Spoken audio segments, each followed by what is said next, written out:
नमस्ते। चलिए आज बात करते हैं एक ऐसी चीज की जो किसी की सबसे कीमती संपत्ति होती है। एक ऐसी चीज जिसे कोई भी कभी भी छीन नहीं सकता। तो क्या है ये? चलिए जरा गहराई से समझते हैं। तो सबसे जरूरी बात पता है क्या है? घर, गाड़ी, पैसा, ये सब चीजें तो आती जाती रहती हैं, लेकिन जो अपनी काबिलियत है, अपना हुनर, वो हमेशा साथ रहता है। असल में वही तो असली दौलत है। लेकिन तब क्या होता है जब किसी की मेहनत का फल कोई और ही चुरा ले? सोचिए, कैसा लगता होगा जब किसी के काम का क्रेडिट कोई और ले जाए।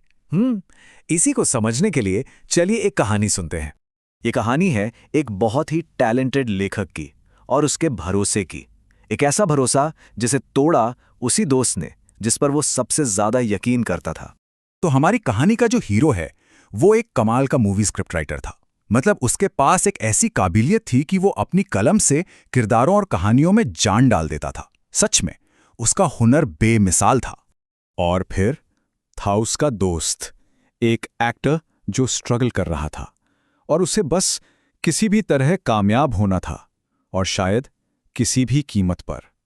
और बस उसकी यही बेताबी कहानी में एक बड़ा ट्विस्ट लाने वाली थी। तो हुआ ये कि लेखक ने अपने दोस्त पर पूरा भरोसा किया और उसे अपनी सबसे बेहतरीन स्क्रिप्ट पढ़ने के लिए दे दी।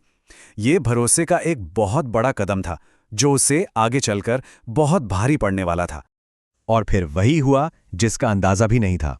उस दोस्त ने स्क्रिप्ट चुरा ली, उस पे अपना नाम लिखा और एक डायरेक्टर को बेच दी। फिल्म ब्लॉकबस्टर हो गई और वो एक्टर रातों रात सुपरस्टार बन गया।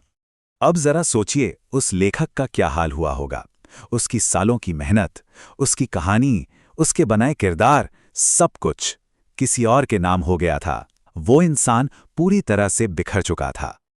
लेकिन कहानी यहां खत्म नहीं होती है, बल्कि असली कहानी तो अब शुरू होती है। इस जबरदस्त धोखे के बाद उस लेखक ने जो किया ना, वही इस पूरी कहानी का असली मतलब है।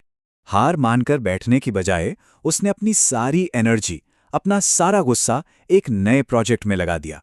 उसने ठान लिया कि वो फिर से लिखेगा एक ऐसी कहानी जो पहले वाली से भी शानदार हो। और जानते हैं, कुछ वक्त बाद जब उसका सामना उस धोखेबाज दोस्त से हुआ तो उसने सिर्फ एक बात कही, तुम मेरा काम चुरा सकते हो लेकिन मेरा हुनर नहीं। बस ये एक लाइन पूरी कहानी का सार है। काम तो कोई भी कॉपी कर सकता है, लेकिन हुनर को कोई कैसे चुराएगा? तो चलिए अब दोनों चीजों को आमने सामने रखकर देखते हैं। एक तरफ है चुराया हुआ काम, मतलब एक स्क्रिप्ट, वो तो बस एक चीज है, एक प्रोडक्ट है। लेकिन दूसरी तरफ है असली हुनर, यानी बनाने की काबिलियत। ये वो अंदरूनी स्किल है, वो स्थायी संपत्ति है जिसे कोई हाथ भी नहीं लगा सकता। तो इस कहानी से हमें क्या सबक मिलता है? कैसे कोई अपनी सबसे बड़ी संपत्ति यानी अपनी काबिलियत को और मजबूत बना सकता है? चलिए अब इसी पर बात करते हैं। देखिए, रास्ता बहुत साफ है। पहला, अपनी क्षमताओं में इन्वेस्ट करें। दूसरा, लगातार खुद को अपग्रेड करते रहें, नया सीखते रहें।